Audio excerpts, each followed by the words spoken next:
basically, we're just two friends talking about electronic cigarettes here. Like I like to start all interviews like my professor taught me. Basically, just say your name and spell it for me. So, Pamela Clark, Pamela, and Clark with no E. And if you would, Dr. Clark, tell me what your role is here at the university. I'm a research professor, which means that I don't do that much teaching. I do as much as I can because I love the students so much. But I'm paid to do my research. Oh, I forgot to say this. And when I ask a question, I know you probably told this before, try to rephrase it back if you can. Okay, sure. Kind of like advice, try to rephrase it back in a way where it kind of includes my question. Sure. It makes for a better sound bite. Okay. That's just a little insight. Okay, so could you tell me a little bit more about what your research here in terms of electronic cigarettes? Yeah, my research, the theme behind all of it is the product itself and how people use the product. So it's menthol cigarettes, electronic cigarettes that aren't really cigarettes because they have no tobacco in them. They just have tobacco-derived nicotine in them. Smokeless tobacco. There's a plethora of new smokeless tobaccos on the market. You know, strange things even. Every major cigarette company has now come out with a smokeless product, just like every major tobacco cigarette company has come out with a smokeless with a e-cigarette. So would you say these smokeless tobaccos are far more dangerous than the electronic cigarettes? They're in between probably. The electronic cigarettes deliver nicotine. That's primarily what they deliver. Smokeless tobacco delivers other things besides the nicotine, but nothing's as bad as a burned tobacco product. There's nothing as lethal as that is. In terms of the studies here regarding e-cigarettes, what specifically are going to be performed study-wise? Yeah, the kind of studies we do are always acute studies. In other words, we have somebody come into the laboratory and use a product, and for one time, and then gather information from what we call boost measures. So, what's the difference before and after using a product? And the reason we do that is because you can't get somebody to use a product that's not familiar to them. There's nothing as high in consumer loyalty as a cigarette is, for instance. Everybody has their preferred brand and style, and they will not go off of that. They will not use anything else for the longest time. That we need to do other long-term field studies. So instead we do acute studies in the laboratory. And the tool we use mostly is electroencephalograms. So we actually have a cap on the head with electrodes on it recording the brain waves as people are using the product and compare the before and after and during. So someone, I guess volunteer subjects would be smoking their electronic cigarette of choice, and while they're doing that, they're going to have the device on their head. Right. And kind of mapping the cortical activity of the brain. Yeah, and that makes a lot of sense because the reason people use nicotine products is because they like what it does to the brain. Now there's also another thing that they like, and that is what it does to the throat. And there's something called throat grab that you can feel in the throat, and there's also a chest feel that you actually feel in the chest as they inhale on products, which seems to be absent with electronic cigarettes. But the throat grab, the manufacturers are now tweaking the ingredients in them to try to reproduce the throat grab that they get from smoking cigarettes. And that's a real important thing because you get the feeling of the trigeminal nerves in the throat, you get them stimulated, and then get the nicotine to the brain.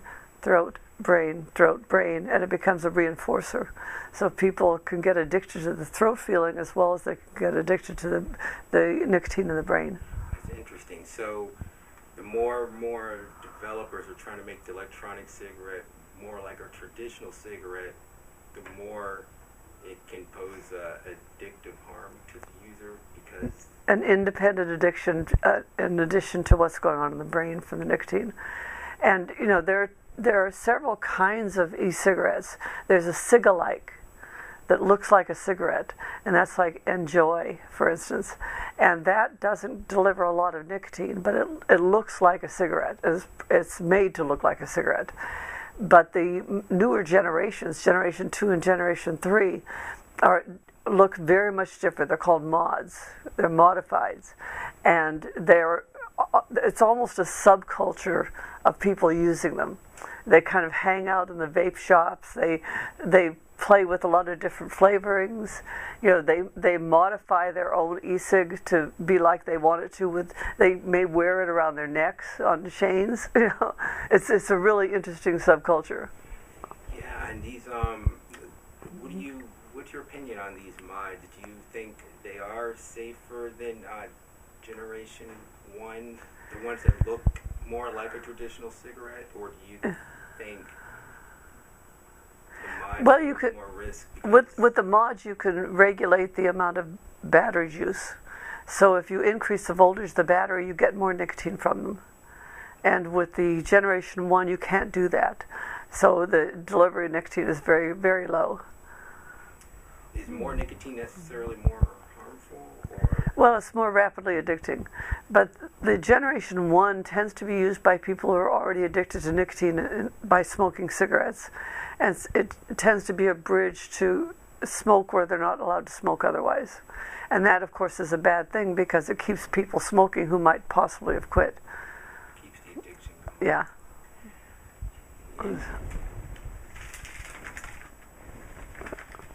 I'll give you a chance to see one of these. Sure. This is Generation 3, and this has the ability to adjust the battery voltage in order to increase the amount of nicotine. And they don't look like a cigarette, and they purposely don't look like a cigarette. And people who tend to smoke these tend to be very disdainful of Generation 1, the ones that look like cigarettes. They're called cig-alikes. They're not satisfied with those. Yeah, and they also kind of disdain them because it's a subculture. You know, they talk to each other about them. If you go into a vape shop, they're standing around discussing their experience with them. They're trying out new flavors all the time. You know, I mean, it's definitely a subculture. And those get highly technical too, in a sense. You can rebuild atomizers and all types of parts to them. Right, and this is probably one of the most modest ones. You know, that we're using this for research purposes because we need to have them exactly alike each time. But there are things that have the atomizer on top of it that the e-juice, is what is called e-juice, is in, that feeds into it. And they can use them all day, 14 to 16 hours a day. You only have to refill it once. Right, you just have to attach the atomizer to it. Yeah. And some have batteries that are almost as big as cell phones, I've seen on certain models. Yeah.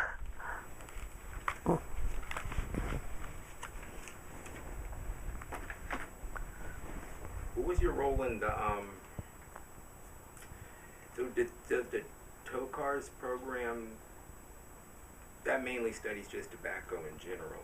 How did e-cigarettes become a part of that study? Yeah, the TCORS, Tobacco Centers of Regulatory Science, there are 14 across the country.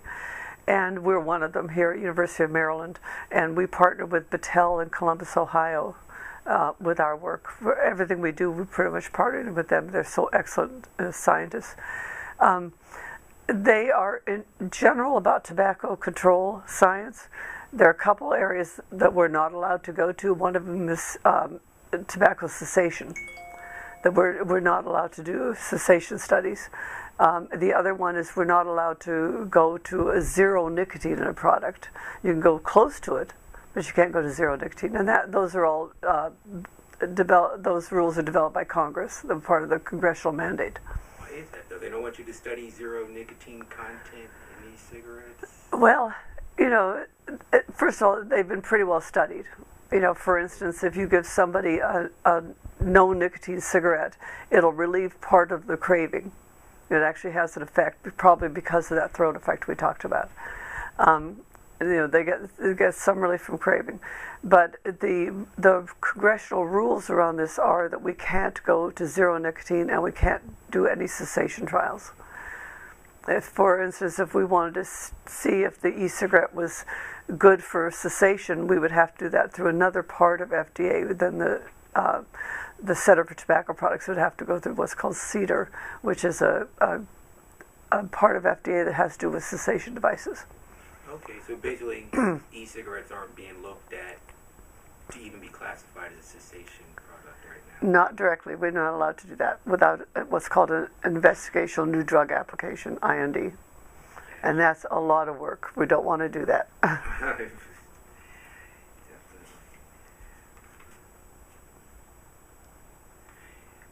Yeah, one of the primary issues about e-cigarettes in the industry is its implications on public health. So what is the broad impact of this research you're doing on public health, since your research will have implications for safety? Well, it's really very complicated, and why I have true equipoise around this issue, because if e-cigarettes keep people smoking who wouldn't otherwise be smoking, it acts as a bridge, which it tends to do right now. Most people are dual users. They smoke an e-cigarette or vape an e-cigarette where they can't smoke a tobacco cigarette. Or if it increases the use among kids. And that's doubled in the past couple of years. The use among kids has doubled. And we used to talk a lot about gateway drugs. Like, is smoking cigarettes a gateway to marijuana? Is marijuana a gateway to smoking cigarettes? But this can't be spoken of as a gateway because it's nicotine is the drug. And whether they get it from an electronic cigarette or they get it from a smoked cigarette, it's still nicotine is what the drug is. So we have to kind of redefine how we think about that. But with the doubling of use among teenagers and the dual use among people who might otherwise have quit because they can't smoke everywhere they want to smoke, it probably is a net public health damaging effect. But at the same time, there are people who actually are able to quit smoking cigarettes. And smoking tobacco cigarettes is so lethal that it's just, it's the most lethal. You might as well go play on the freeway. You'll have a better chance of coming out alive than you are smoking cigarettes. So who are we, in our hubris, to be keeping another potential smoking cessation device away from adults? And that's why I have so, I have such equipoise. I don't know what to think about it. We don't have a good trial to know if there are good cessation devices. Most of everything in the literature has to do with the Generation 1 e-cigarettes that just weren't as effective. They didn't deliver the kind of nicotine. They were essentially the same as delivering a nicotine patch. But if there are individuals who are able to quit smoking by having these available, then who are we to say you can't have them? Exactly. I definitely can see where you're coming from. What would you and other researchers that you're working with have to see or would like to see to conclude that e-cigarettes do have a positive impact on it? Well, it's always a positive-negative balance. It's always that. And a public health approach means for the population as a whole. For an individual approach, you can talk about an individual's positive, negative. One thing we don't know is what does it mean to be taking propylene glycol into your body 14 to 16 hours a day? That's never been tested. We don't know what that effect is on the lungs. It's just, what we know is what happens if you get exposed to propylene glycol. It has negligible harm. But if you're taking it into your lungs that often, and people, that's what people do. They get on these e-cigarettes and they puff a few puffs and then they put it down for a couple of, 20 minutes, 30 minutes, then they do it again. We don't know even how to measure how they use it. And we can measure a cigarette because it has a beginning and end. But these e-cigarettes don't have a beginning and end. They just go on and on and on. And we have no idea what that public health impact is. Exactly. That seems kind of tough to determine, because the user could at least a cigarette, we kind of know how much is in each cigarette. But Yeah, you can tell me how many cigarettes you smoke a day if you're a smoker. You know, that is something I can measure, and I can use that as a measure of harm. And I can look at, you know, a level of exposure that can lead to a certain degree of harm over how many years. But I can't do that with these cigarettes because there's no beginning and end. and the juice is different concentrates, so it's kind of like it would depend on if this person's using a very high nicotine content. Or Yeah, and not just the nicotine, it's the flavorants. You know, I mean, there are all these additives to it. You know, so the ones I'm working with in my studies are tobacco flavored. Well, who knows what that flavoring really is? It's kind of tobacco-like in flavored. But who knows what it means to put a strawberry flavorant into your lungs all day long? do we have any idea what ingredients they're mostly using for these nifty flavors they're coming up with? We have no idea. And in fact, one of the studies I want to do next is I want to just go buy a bunch of them and do a study of an analysis of what's in them. Because most flavorants you don't want to put in your lungs. I had a flavor called Red Bull. Oh my. Really, funny thing was, it pretty much tasted like Red Bull. I have no idea what they did to do that or what. So that is kind of scary. But We don't even know if the vapor goes to the lungs. so it could. It could just be in the mouth, the throat, maybe a little bit in the upper respiratory tract. We don't know. We don't know if anything goes into the lungs at all. We don't know that yet. No, I'm doing a study on that right now. Look, using radio-labeled, you know, so this radioactive labeling of the nicotine in them, and then doing PET scans, positron emission tomography scans, to see where did it go, you know. Exactly. That's, But the nicotine inhaler to use to quit smoking only went into the mouth and a little bit in the upper throat. That's it. Nothing went in the lungs at all. and that is a cessation. That's a cessation device, yeah. What would you have to see as a result of your studies to determine that e-cigarettes are a detriment to public health? We'd have to see kids initiating cigarette smoking because of being exposed to e-cigarettes, and they are being exposed to the advertising already. The advertising has really increased dramatically in the last couple of years. So kids are being exposed, and the advertisements are very much like old-fashioned cigarette advertisements, generally located in bars and very glamorous people and looking glamorous situations. So it's put smoking, even though it's vaping, back on television again. It's the first time in many decades, and which means the whole thing is glamorized, which means that it may be renormalizing smoking. You know, it's been something that you kind of hide from people that you smoke. You have to go outside and get ostracized and go out in the cold and the rain and everything to be able to smoke. And you don't see it on television as much anymore. Very rarely do you see it unless it's an old movie on television. So it's been denormalized, but this could bring it back. This could bring back the glamour of smoking again. Do you think ads are a negative? Definitely a negative, no doubt about it. Yeah. It's a very small leap from vaping to smoking. Yeah, I can see it's be a slippery slope. Yeah. Could you speak on the theoretical background and scientific models that are going to be used in studies? Well, I think what we have to do is get away from some of our old models, because e-cigarettes are not cigarettes.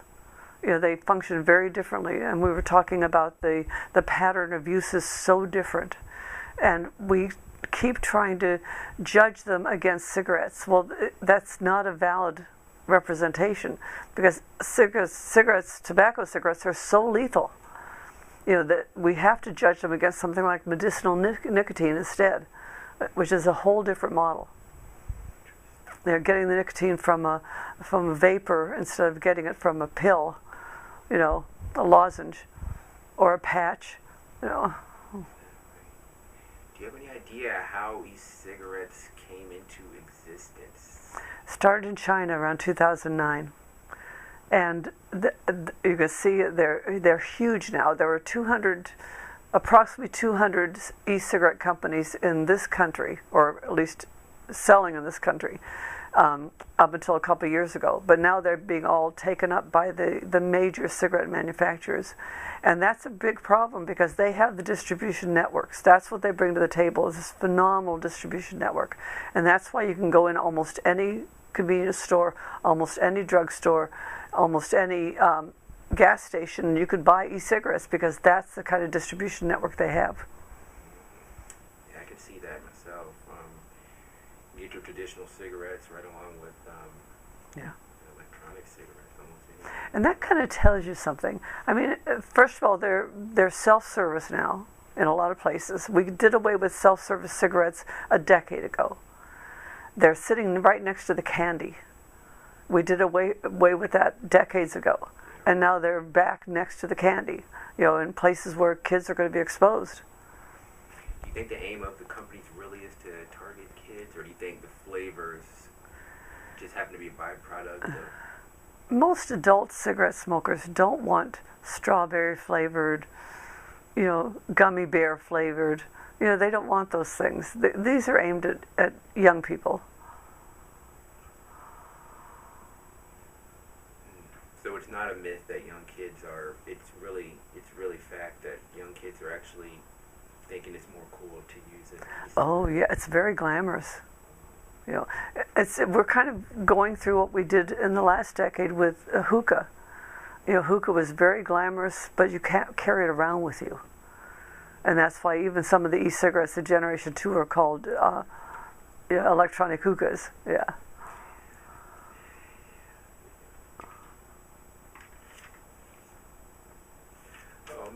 What are some of the independent and dependent variables involved in some of this scientific research? Well, dependent variables are all over the place because you want to look at addiction potential, and that's what we're doing with the EEGs, looking at how the brain is responding to these products. You could look at toxicity. So that's what our partners are doing at Battelle, is they're looking at what's in those chemicals, what is, what's in there and how damaging could that be. So those are the major areas. We're also doing something kind of strange that hasn't been done in tobacco much at all. There are 2 papers in the literature is all there are, and one of them is by our group, and that is looking at the bacterial load in them. Yeah, because if you think about the way tobacco is harvested and the nicotine comes from the tobacco, is somebody in Brazil, most of our tobacco comes from Brazil, is very hot, sweaty climate, and somebody with no shirt on goes and picks the leaves off the top of the branches because that's where the highest nicotine contents are, and stick it under the arm, and then do another one and stick it under the arm, and when you get enough under the arm, you drag them across the ground and put them in the truck. And then you haul them off to a shed that is hot and humid and dark. Perfect environment for growing bacteria. I guess most people assume probably after that point it goes through some type of cleaning process, some type of factory where it's sifted and... Yeah, we're used to anything we take off the shelf in a store being clean, not tobacco. And this was interesting as well. One of our earlier points about regular cigarettes, they're nothing much more than a paper lace. Yeah, there's not a lot of actual tobacco in a cigarette. It's tobacco byproducts like the stems and the end point of the leaves and the dust and that sort of thing that's made into a paper-like substance, and then it's shredded. And so when you look inside a cigarette, it looks like tobacco leaves, but it's not. It's very processed. It has a bunch of stuff in it. It even has stuff in it to change the pH, to make the pH higher, because with a higher pH, then you have more nicotine liberated from the particles, and therefore it rushes to the brain. Things that go to the brain aren't necessarily very addictive, like powder cocaine is not all that addictive. You could play with it a little bit and get away with it. But crack cocaine, that's not true because it rushes to the brain. And that's what this is crack nicotine in the cigarettes. So yeah. So regular cigarettes they're pretty much engineered. Engineered to be addicting, yeah. Wow. What about about e-cigarettes, we don't know yet. We don't know yet. Yeah. And we're just now getting some looks at things like the pH of the, you know.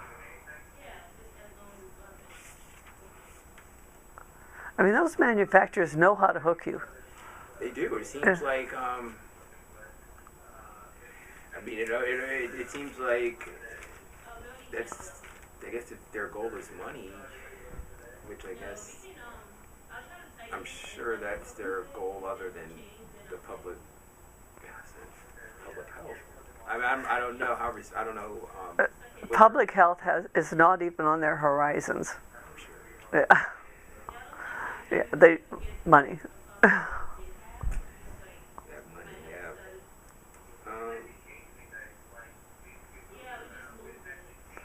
I mean, there was something, I think in the 80s, where I think somebody from Philip Morris was saying it costs a penny to produce, you sell it for $1, and it's addictive. I mean, there isn't anything better for a company than that combination. Customer for life. Right? That's right. Repeat customer anyway. Yeah. So what are your theories going into the e-cigarette research? Do you have any going into it? No, it's really important to try to stay really open-minded, you know, to not go in with an idea of what you're going to find, because otherwise it's really difficult to interpret findings. You know, so that's what we always try to do. We have hypotheses, but we don't go looking for the answer directly. So we go in and we design the best study we can design that'll give the most objective data available, and then you see what you get out of it. And that's what's fun about research. Hmm.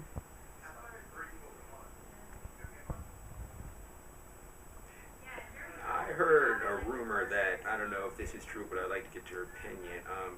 Do you think the vaping or vaporizing trend, you know, something that's going to stay around long term and really grow like some insiders predict? I heard somewhere that they'll possibly outsell traditional cigarettes by year 2047. That's Bonnie Herzog, yeah. She's made that prediction based upon the growth in these early years. I think it's very difficult to know if that's going to plateau off or not. I think that with the next generation e-cigarettes, there's a better chance of it happening because they deliver so much more nicotine. But right now, it's almost a subculture.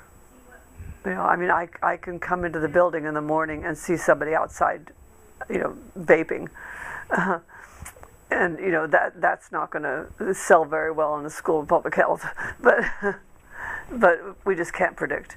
The problem, the closest thing we could probably look at is hookah.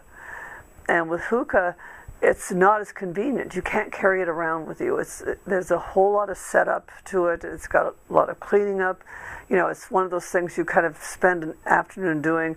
Maybe go to a hookah bar so somebody else is doing all the setup for you. But with e-cigarettes, it's much more convenient. It's much easier to do.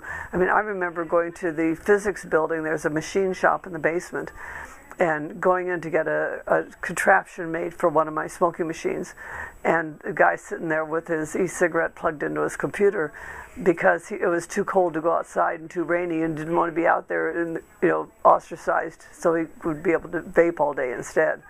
Yeah. Convenience, yeah, there's definitely a convenience factor. Yeah. Well, I know one thing, and that is any population where nicotine has been introduced, there have been people who get addicted. You know, it's a universality. You know, if there's tobacco there, some part of the population, about 20% at least, are going to get addicted.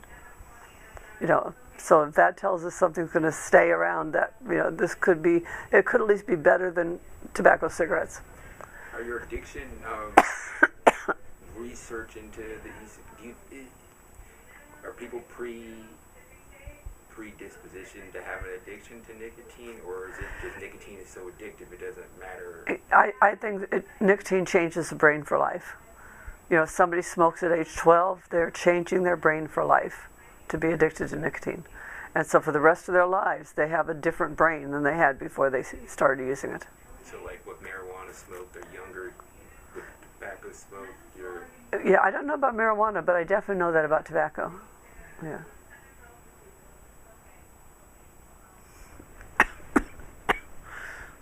Sorry, I'm starting to cough again.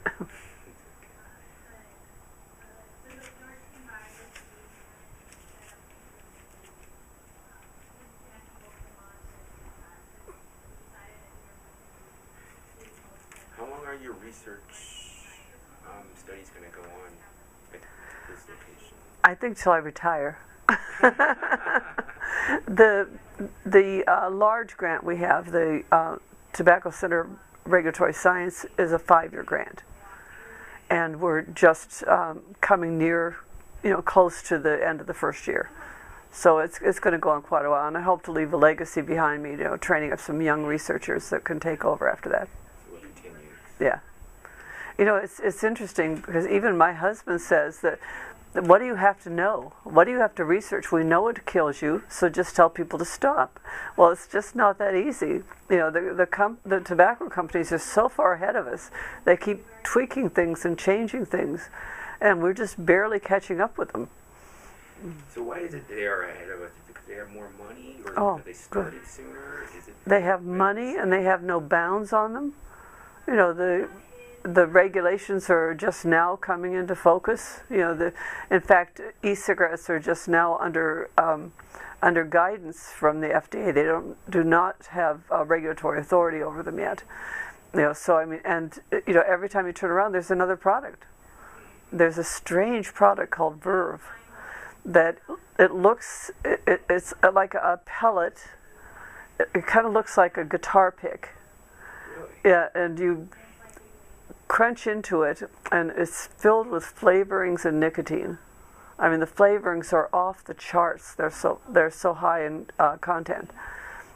And they keep putting these things out. I don't know who buys them. I've never heard of that. Yeah. That must be brand new, or how long's that been under? Well, it's been at least a year that I've been studying it. Yeah.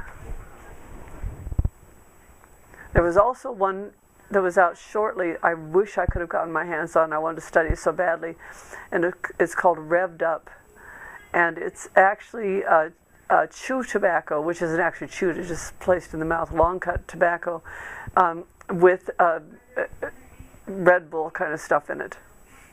Yeah, and it was invented by a couple of Marines. What happened to it? It went off the market real fast. Oh. Yeah.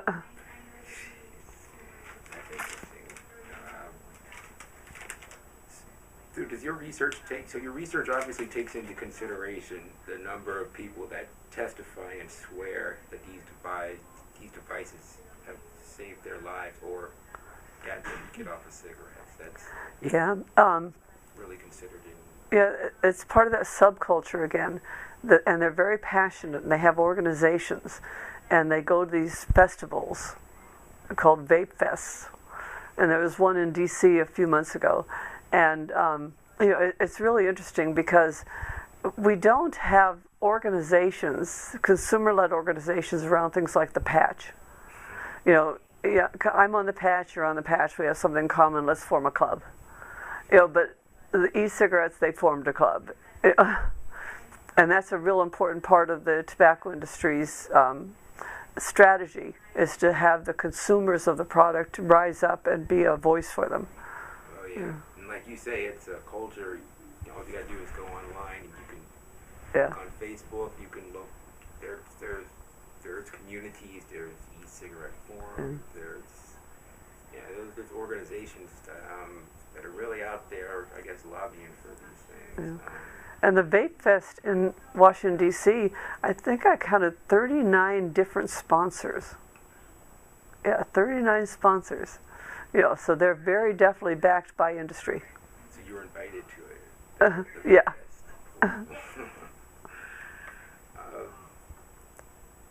I mean, with our research, some of our best friends are the owners of these vape shops, because they know what they're talking about. They know the field. They know the users. And we listen. Like, I've never smoked a cigarette in my life, not even a puff. But I listen to smokers very closely because they teach me what I need to know. And these vapors teach me what I need to know. Yeah. I'm sure they want to know the harms potential harms themselves, Yeah. whether they decide to take it into consideration or not. I'm sure they still would like to know. And if they have actually used it to quit smoking, then good. Yeah, I think most vapors were gonna probably say nothing can be worse than smoking in their opinions. I don't Right. think they could probably Unfortunately, most right now are still dual users. do use it. Yeah. They get off work in the afternoon, they smoke regular cigarettes. And they go into work in the morning having smoked regular cigarettes, and then during the work day they vape.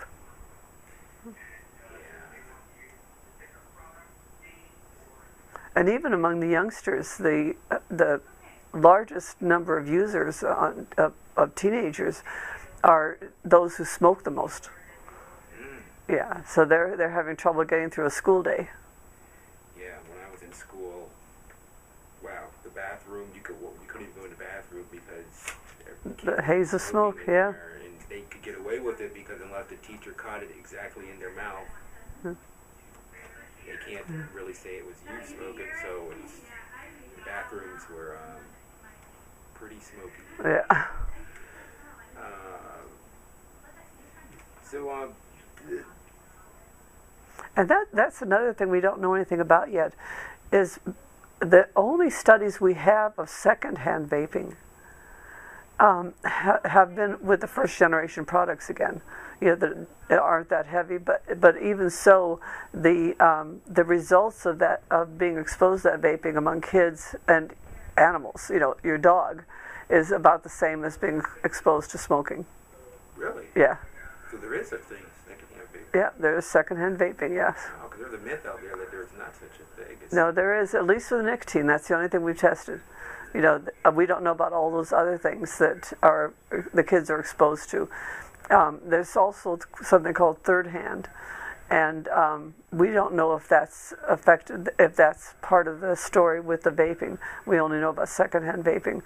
With cigarette smoking, there's third hand because it gets into the cushions of the couch and into the rug, and then it emits off different chemicals. You know, it actually recombines to more lethal things than it was originally.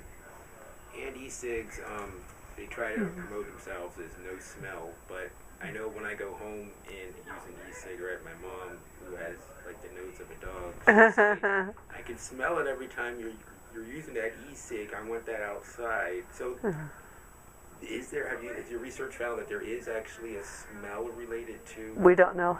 Yeah, we haven't tested that. Yeah. But just stop it all, okay? You're still young enough. I guess I'm part of that culture. I know. Well, e-cigarettes are at least better than cigarettes. Oh, Yeah, but you know, you don't need it. You're right. I'm sure nobody needs it, right? Yeah.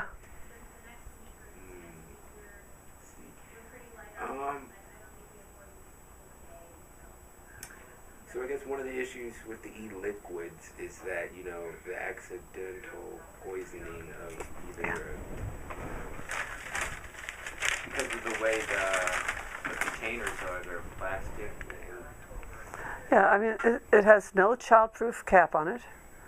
You know, so, and the flavors are very sweet and very nice, so it's generally the 2 years and under that get into these. And so it's easy to take the lid off and just chug it down. It tastes good. The lucky thing is it usually makes them vomit.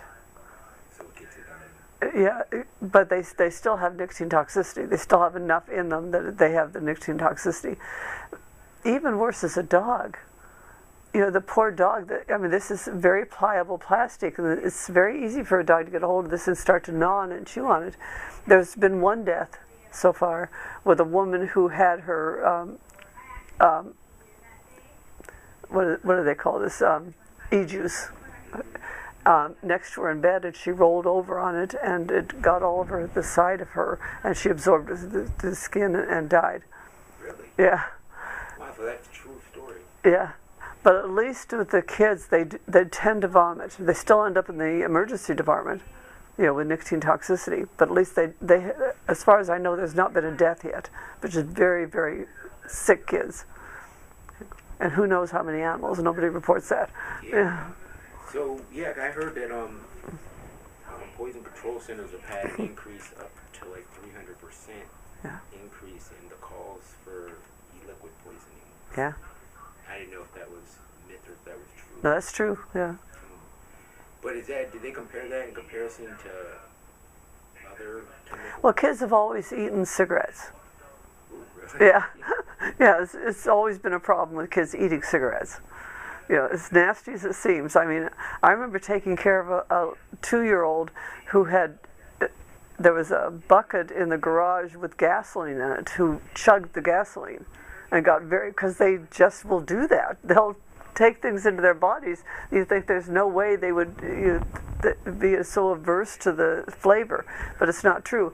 But these have a problem that they taste good. They're flavored with, you know, candy kinds of flavors. Yeah. So in terms of e-liquid, do you have any recommendations that you would advise? Lock it away. Lock it away. Treat it like any other poison. You wouldn't leave any other poison sitting out for your kids to take. Yeah. And you should probably lock away the cigarette too, the e-cigarette. Probably, yeah. And preferably don't use it around the kids. Yeah. Because you say there's secondhand vapor possibilities. Yeah, and just, you know, it's a bad habit to be doing in front of a child, you know. That's right, they're very, you know, they mimic. So have you really heard these rumors of antifreeze being in some of the e-liquids, or is that mostly with the e-cigarette version 1? No, this is an antifreeze. It is? Yeah. That's a poison though, right? I mean, heard that. Well, if you drank a bucketful, probably, yeah. Okay. We don't know what happens if you just put it in your lungs all day long. Do you find any potential dangers in the devices themselves, like the atomizer of these e-cigarettes releasing any type of byproduct or batteries Not so much that, but batteries have exploded because people learn very quickly, if they're using Generation 1 e-cigarettes, to do a very long, slow puff, because that increases the battery heat, and that gets them more nicotine that way. With the newer generations, they can just adjust that and get it up as high as they want it to. And the later versions have better batteries in them, apparently. But with Generation 1, there were a lot of exploding e-cigarettes. That is wow. Yeah. I was at a bar, outside of a bar one time, and everyone else was smoking regular cigarettes, and I had the e-cigarette, and this guy came up to me and said, "Oh, that's one of those e-cigarettes. Haven't you heard they're just as bad, man? Haven't you heard about that one guy it exploded in his face?" And I just thought the guy was drunk and was just trying to like. No, but to say that tobacco cigarettes are safer, I mean, that's somebody fooling themselves big time. Like, I've never heard of them exploding in someone's face, but then at the same time, it made me think, you know, what if it did just have some type of, I don't know, blew up? That would be a bad thing. Well, people have felt the heat in their fingers using the first generation e-cigarettes, where they would do that. They would have a long, slow pull on it to get more nicotine and feel the heat in their fingers. You know, but some people apparently don't pay any attention to that. Oh, I felt it get really hot. Yeah. Yeah, that's a sign right there. That's you need to stop inhaling on it, right? Get it cool down.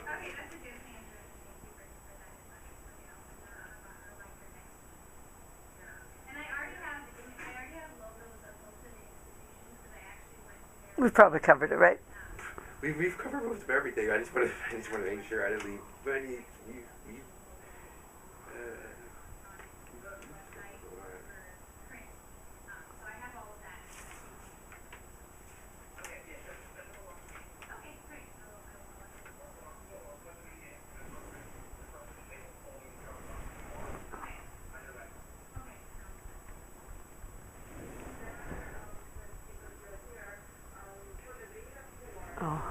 I missed a meeting. Oh well. Oh, I hear a Zeeb in there carrying on. oh, I'm sorry. We're good. We're done pretty much. All right. We covered everything, and Okay, does your instructor need any feedback from me? I would. I'm going to consult with my professor and let him know what I have so far. Are you going to be around all summer? Yes. So I'll take a couple weeks off sometime. okay. Would it be fine for me to follow up with you? Sure, absolutely. In a Yeah. couple weeks again. Sure. See what you knew, and Yeah. whenever you have free time. Sure. Thank you. Yeah. And I will get a hold of Lauren Dunn with NBC. Great. I have my resume ready and everything. Okay, good.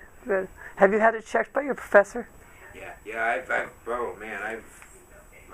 put mountains of time into my resume because with my lack of, I don't have professional experience, so putting together a resume, I had to go with the based on it's more based on my experience, educational. Yeah. And you know you can use a film as your part of your resume. Yeah. I'm trying to. So basically, all of my resume comprises of is projects I've done for school, and the problem I'm running into is a lot of the places that want to hire, they want at least 3 or 4 years of not only the degree, but they want years of experience. Which you can't get. I can't get that With- until I get yeah. that first one doing. What about an internship?